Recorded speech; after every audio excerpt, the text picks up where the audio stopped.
work like this. They need not be graduates of some workshop related to their disciplines? Hindi naman po, pero requirement na it's either they are practitioner or they are a teacher. Kasi not all actors, singers, and dancers can teach. Not all naman po teachers can do and vice versa. So, yun po.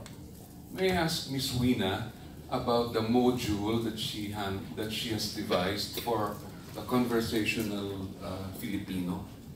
Okay po, sige po.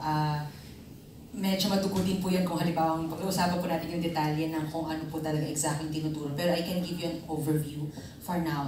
At least po, two sides po yung goal natin. One is these learners, be it very basic na wala pa talagang alam. Like for example, hawakan ko po si Edward Barber.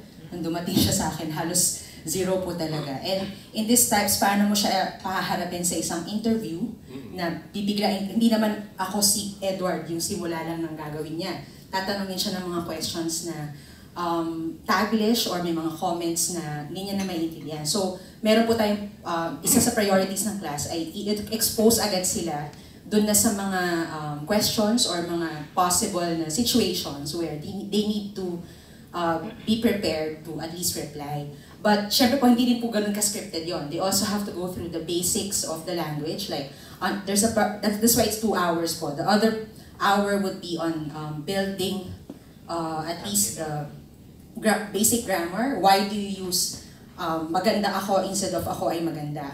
Hindi siya, kaya po siya conversational kasi hindi po yung old Tagalog or formal Tagalog yung tinuturo namin dito. Ito po yung kaibahan ng tinuturo din sa universities or sa, kasi po most of the students din po halimbawa na from the regions na hindi naman po sila, Filipino sila, nasa environment sila na Filipino pero hindi talaga first language nila yung Tagalog. So hirap din po yung mga ganon sa Filipino, sa mga scripts, hindi nila naiintindihan yung mga salita, nahirapan silang i-deliver, hindi nila naiintindihan yung grammar. So kino-correct din po, tinuturo natin sa kanila yung basics. So basically yun po yung dalawang pinagsasabay dun sa klase na ini-aim po na at the end of the... May character din po pala doon na part kasi po kapag po walang paggalang sa wika ang estudyante, mahirap po turuan. Kapag halimbawa, para sa kanya, I don't need Tagalog, people can adjust to me in English. Mahirap din po yun. So, we need to teach them na nasa Pilipinas kayo, kahit nanggagaling na kayo, magaganda kayo, gwapo kayo, you need to learn how to communicate, not just to your directors, not just to your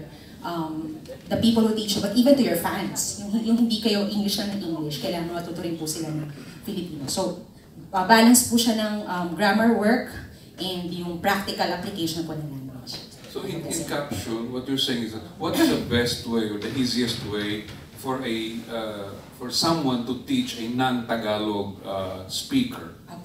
The best